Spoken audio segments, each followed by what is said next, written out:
Hi guys, welcome to another video. इस video में हम सेकंड पार्ट डिस्कस करने वाले हैं कंपनी ऑडिट का। चलिए स्टार्ट करते हैं।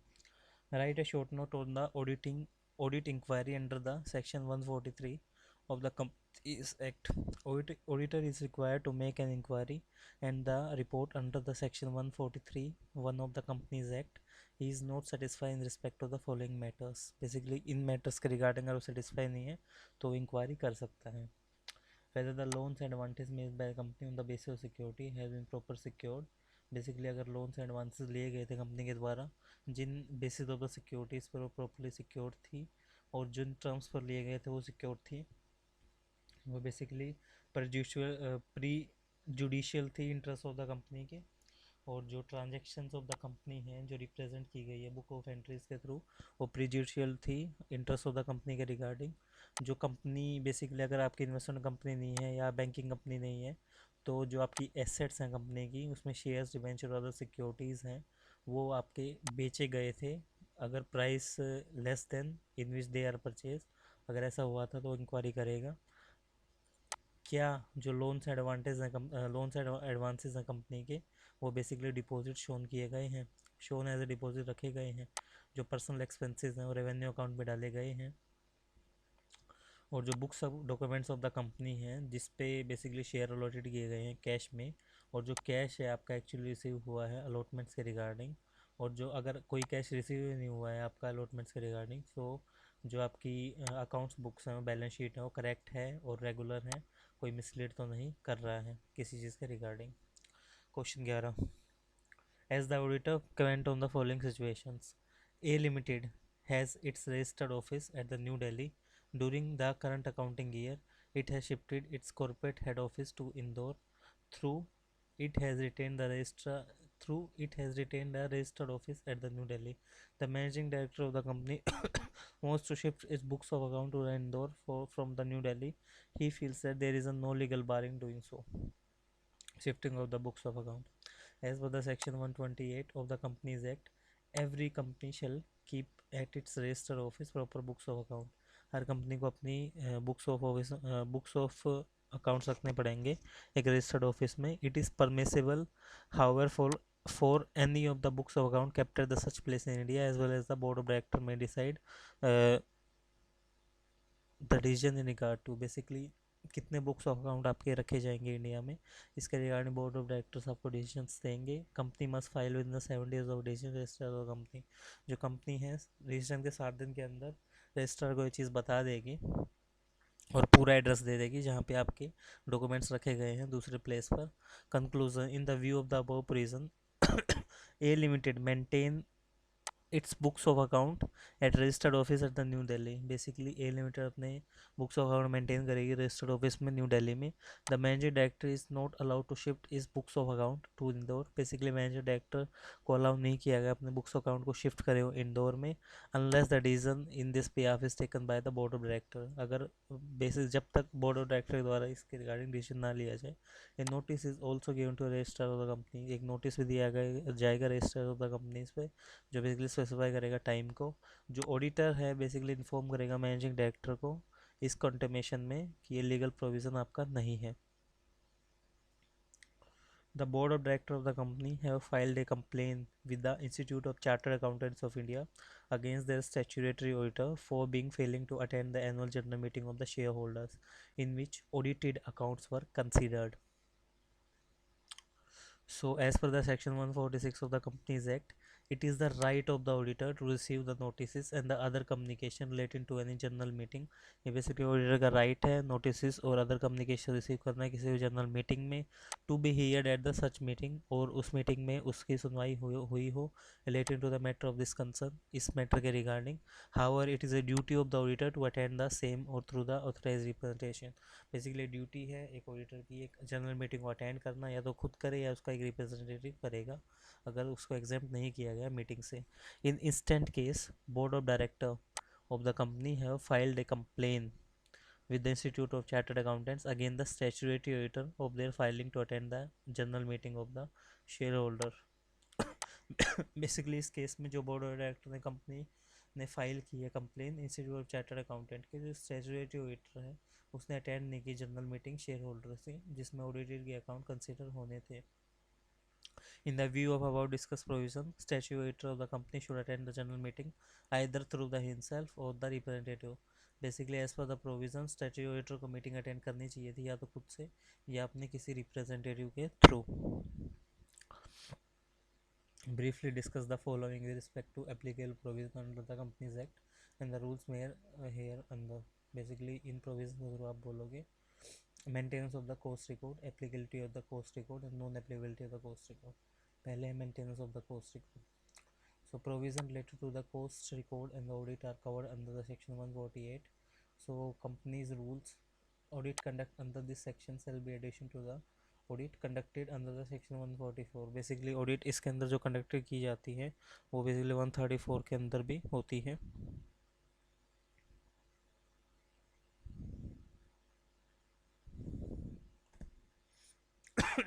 Central government has notified the companies classes of the company required to include the cost recording in their books of account. Central government ने बेसिकली कंपनीज को include किया है और नोटिफाई किया है कि ये कंपनी अपने बुक्स ऑफ अकाउंट्स मेंटेन करेगी।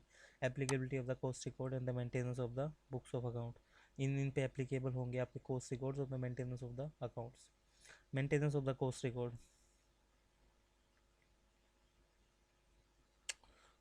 बेसिकली आपके कैसे मेंटेन होंगे। Rule 3 of the Companies Rules 2040 provide that the classes of the company engage in the production of goods and the services having an overall turnover from all its product and the service of 35 crore or the more during the immediately preceding finance years. Basically classes of the company जो production में engaged हैं, provide कर रहे हैं services या goods, उनका overall turnover होना चाहिए उनके सारे प्रोडक्ट और सर्विसेज से 35 करोड़ या उससे ज़्यादा, और इमीडिएटली फाइनेंशियल ईयर में require to include the cost record in their books of account. Basically उसी बेसिस पे वो अपने कॉस्ट रिकॉर्ड्स को इंक्लूड करेंगे बुक्स ऑफ अकाउंट्स में। ये कंपनी बेसिकली फॉरेन कंपनीज हो सकती हैं आपकी, बट एक्सक्लूड करेंगे कंपनीज को जो माइक्रो एंटरप्राइजेज है या स्मॉल एंटरप्राइजेज है जिनका turnover as per the SME act है। जो said rule divided the list of the company to regulated sector and the non regulated sector. Rule के अकॉर्डिंग कंपनीज को दो जगह डिवाइड किया गया है, रेगुलेटर और नॉन रेगुलेटर। जो बेसिकली आपकी जो कंपनी है वो रेगुलेटर सेक्टर में प्रिस्क्राइब की गई है इन सेट रूल्स के अकॉर्डिंग।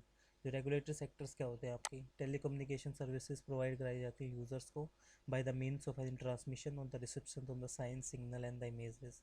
टेलीकम्युनिकेशन सर्विस प्रोवाइड की जाती है यूजर्स को बेसिकली ट्रांसमिशन के थ्रू या साइंस या सिग्नल इमेजेस के थ्रू। और जो रेगुलेटरी अथॉरिटी है उसकी ट्राई है generation transmission distribution supply of the electricity regulated by the relevant regulatory body। आपकी जनरेशन की जा रही है, ट्रांसमिट की जा रही है, डिस्ट्रीब्यूशन किया जा रहा है इलेक्ट्रिसिटी का रेगुलेटरी बॉडी के अकॉर्डिंग। जो पेट्रोलियम प्रोडक्ट हैं आपके रेगुलेट किए जा रहे हैं पेट्रोलियम नेचुरल अथॉरिटी के अकॉर्डिंग। जो ड्रग्स हैं, फार्मास्यूटिकल्स हैं या फर्टिलाइजर्स हैं, शुगर है और इंडस्ट्रियल अल्कोहल है। नॉन रेगुलेटेड सेक्टर्स क्या क्या हैं आपके मशीनरी और मैकेनिकल अप्लाइंसेज है जो बेसिकली डिफेंस में, स्पेस या एटॉमिक एनर्जी में आपके यूज़ हो रहे हैं। टर्बोजेट्स और टर्बो प्रोपेलर्स हैं, टायर्स हैं, ट्यूब्स हैं, स्टील है, सीमेंट है। और जो प्रोडक्शन है import and supply of the trading of following medical devices या ऑर्थोपेडिक इम्प्लांट्स है या पेस मेकर्स वगैरह हैं, वो सारे नॉन रेगुलेटेड में आते हैं। सो इन सारे रूल्स के रिकॉर्डिंग जो कोर्स रिकॉर्डिंग इन लोगों को मेंटेन करना पड़ता है CRA 1 के अकॉर्डिंग। इसके अकॉर्डिंग जो इसके अलावा जो पैरा 3 के अकॉर्डिंग है कंपनीज एक्ट के कारों के जो maintenance of the cost record specified by the government under the section 148 of the companies act. So basically जो कॉस्ट रिकॉर्ड आपके मेंटेन होंगे वो सेक्शन 148 के अकॉर्डिंग आपके मेंटेन करने पड़ेंगे और उसी के रिकॉर्ड रिपोर्ट किए जाएंगे और मेंटेन किए जाएंगे। So applicable of the cost record किस किस और एप्लीकेबल होती हैं ये चीज़ें। classes of the company regulated sector required to get its cost record audited is the overall turnover of the company from its all its product and the services during the immediately financial year is 50 crore or the more aggregate turnover of the individual product। Basically regulatory sector में जो company काम कर रही हो जिनका overall turnover 50 crore से ज़्यादा का है, एग्रीगेट टर्नओवर आपके इंडिविजुअल प्रोडक्ट्स के हिसाब से, और जो कोर्स रिकॉर्ड है आपके मेंटेन किए जा रहे हैं रूल 3 के अकॉर्डिंग 25 करोड़ से ज़्यादा। जो classes of the company non regular sector में काम कर रहे हैं और जिनका कोर्स रिकॉर्ड का ओवरऑल टर्नओवर है 100 करोड़ से ज़्यादा का, और जिनके एग्रीगेट टर्नओवर है इंडिविजुअल प्रोडक्ट्स के हिसाब से 35 करोड़ से ज़्यादा की। Audit shall be conducted by the cost accountant in the practice, who shall be appointed by the board of the such or determined by the member in such member as will prescribe. No person appointed in the section 139 audit of the company shall be appointed for conducting the audit of the cost record. जो auditor है conduct करता है cost audit shall comply with the cost accounting standards. जो qualification है, disqualification rights obligations हैं जो auditor पर applicable होते हैं chapter X of the companies act 2013, वो बेसिकली एप्लीकेबल होंगे और वो कोस्ट ऑडिटर पे भी अप्लाई होंगे जो इस सेक्टर्स के इस सेक्शन के अंडर अपॉइंट हुआ है. और ये ड्यूटी है बेसिकली कंपनी की, उसको पूरी असिस्टेंट प्रोवाइड किया जाए, पूरी फैसिलिटी प्रोवाइड की जाए कोस्ट ऑडिटर को जो इस सेक्शन के अंदर कोस्ट को मेंटेन कर रहा है. नॉन एप्लीकेबिलिटी किस चीज़ पे होगी बेसिकली ऐसी कंपनी जिनके रेवेन्यू या फ्रॉम द एक्सपोर्ट या फॉरेन एक्सचेंज में आ रहे हैं 75% ऑफ टोटल रेवेन्यू से, ऑपरेटिंग करनी है स्पेशल इकोनॉमिक जोन से, तो उन पे ये एप्लीकेबल नहीं होगा. Next state the matter to specify in the audit report in terms of the provision of section 143 of companies act 2013. ऐसे मैटर्स बताओ हमें ऑडिट रिपोर्ट में जो बेसिकली प्रोविजंस को फॉलो करते हैं 143 के कंपनीज एक्ट के according. Matter to be specified in the audit report as per the subsection of the 3 of the section 143 of Companies Act 2013. Company's report shall state whether he has sought and obtained all the information explanation which has the best of his knowledge and the belief for necessary for the purpose of audit. Basically उसको सारी उस चीज़ की knowledge है, उसने सारी knowledge obtain कर ली और gain कर दी है एक्सप्लेनेशन और इन्फॉर्मेशन के रिगार्डिंग जो उसके नॉलेज में बेस्ट है और जो नेसेसरी है पर्पज़ ऑफ द ऑडिट के लिए, और जो डिटेल्स हैं और इफेक्ट है सच इन्फॉर्मेशन का फाइनेंशियल स्टेटमेंट्स पर पढ़ रहा है. Whether in his opinion proper books of account as required by the law has been kept by the auditor so far appear from the examination of those books. Basically उसके opinion में जो proper books of the accounts maintain की गई हैं जो law के according हमें चाहिए, और एग्जामिनेशन भी कर ली गई है उन बुक्स की, और जो प्रॉपर रिटर्न्स हैं वो भी फाइल कर दिया गया है ऑडिट के पर्पज़ के लिए. जो रिपोर्ट है बेसिकली अकाउंट्स की किसी भी ब्रांच के लिए जो ऑडिट की जा रही है सब सेक्शन 8 के according by the person other than the companies auditor, उसको बेसिकली वो चीज़ें भेज दी गई हैं एज पर द प्रोविजंस के हिसाब से. Companies balance sheet and the statement of P&L report कर रहे हैं एग्रीमेंट के हिसाब से in the books of account and the return. जो ओपिनियन दिए गए हैं फाइनेंशियल स्टेटमेंट्स के हिसाब से कंप्लाई कर रहे हैं अकाउंटिंग स्टैंडर्ड के हिसाब से. जो ऑब्जर्वेशन है और कमेंट्स है ऑडिटर की फाइनेंशियल ट्रांजैक्शन में, वो उनका एडवर्स इफेक्ट है फंक्शनिंग ऑफ द ऑडिटर पर. जो डायरेक्टर डिस्क्वालीफाई हुआ है अपॉइंटिंग एज ऑडिटर, और जो क्वालिफिकेशन और रिजर्वेशन बेसिकली मेंटेन की गई है, और जो मैटर्स हैं कनेक्टेड हुए ऑडिट से, और जो कंपनी है advocate financial control system follow कर रहे हैं, ऑपरेटिंग इफेक्टिवली काम कर रही है, और अदर सच मैटर विच में प्रिस्क्राइब. रूल 11 क्या बोलता है, जो कंपनी है और डिस्क्लोज कर दिया इम्पैक्ट और पेंडिंग लिटिगेशंस जो कंपनी अपना प्रोविज़न बना रही है अंडर द लॉ और अकाउंटिंग सिस्टम्स, और कोई डिले किया गया ट्रांसफ़र करने में अमाउंट, और जो ट्रांसफ़र किया गया इन्वेस्टमेंट एजुकेशन प्रोटेक्शन फंड में वो कम है. Give your comment on the following. Mr. X is director of the KP Private Limited, is also a director of the another company JP Private Limited, which has not filed the financial statement in the annual report for the last 3 years 13, 14, 15, 16. Mr. X is of the opinion that he is not disqualified under the 164(2) of the Companies Act. The auditor should not maintain the disqualifying remarks in the audit report. So basically section 143 के according जो impose करता है expressive duty auditor के ऊपर कि report के लिए director disqualified है अपॉइंटमेंट होने के लिए या नहीं. अगर as per the provision director basically एक डायरेक्टरशिप होल्ड कर रहा है कंपनी में और उसने कोई फाइल नहीं किया financial statement annual return continuously period of the 3 year, तो shall not be eligible to appointed as the director of the company, basically disqualify हो जाएगा. तो and company for the period for the 5 years that company fail to do, जैसे किसी भी company में मतलब 5 साल के लिए अपॉइंट नहीं कर पाएंगे उसको. In this case mister x is the director of the KP private limited. इस केस में मिस्टर एक्स क्या है, केपी प्राइवेट लिमिटेड का एक डायरेक्टर है, और उसने और as well as the GP private limited का भी डायरेक्टर है, और उसने कोई फाइल नहीं किया है फाइनेंशियल स्टेटमेंट्स और annual return for the last 3 years. Hence the provision of section 142 applicable to him. He is disqualified from directorship of the both the companies and the auditor shall report the disqualification to the Companies Act 13.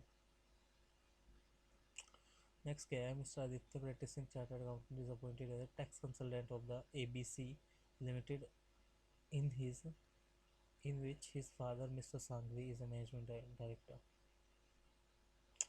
So, as a chartered accountant appointee as auditor of the company should ensure that the independence in respect of the appointment as auditor. It would be amount to misconduct under the Chartered Accountancy Act with the guidance note. So, in case of Mr. Aditya is a tax consultant, not a statutory auditor, tax auditor of the company is not subject to a requirement. You, the auditor of the E Limited, have been considered for ratification by the member in the fourth general meeting as a sole auditor, where you were one of the joint auditor for the immediate preceding 3 years, and the said joint auditor was not reappointed. So, when the one of the joint auditor of the previous year is considered for ratification by the member and the sole proprietor for the next year, it is similar to the non-reappointment of the one of the retiring joint auditor. So, Companies Act special notice shall be required for the resolution of at the annual general meeting appointing as auditor for person other than retiring auditor. So, providing the expressly that retiring auditor shall not be reappointed and expect where the retiring auditor has completed a consecutive tenure of the 5 years. Accordingly, provision the Companies Act has complied with as under. Ascertained that special notice under the section 144 of the Companies Act was received by the company from the such number of the members holding not less than 1% of the total voting power of the holding shares, on which aggregate sum of the not less than 5 lakh rupees has been paid up on the date of notice, not earlier than the 3-year month but at least 14 days before the AGM as per the section 115. So check whether the said notice has been sent to all the members at least 7 days before the date of AGM, whether the Companies Act 2013. Verify the notice contain the express intention of the member for proposing the resolution for the sole proprietor. Notice is also sent to retiring auditor as the one section 4. Verify the representation received from the retiring auditor and the verify from the minute books, etc. No annual general meeting was held for the year ended on the 31st March 16 in the XYZ. Ninu is the auditor of the previous 3 years. Whether he is continue to hold office for the current year. Well, tenure of the appointment. Provide that every company shall the first annual general meeting appoint an individual firm as a auditor who shall office the conclusion of the meeting till the conclusion of the sixth general annual meeting. Full conclusion till the conclusion of sixth general company shall place the matter relating to such appointment and ratification by the every general meeting. In case of the annual general meeting is not held within the period prescribed, the auditor will continue the office till the annual general meeting actually held and the concluded. Therefore, Ninu has shall continue to hold the office in the conclusion of annual general meeting.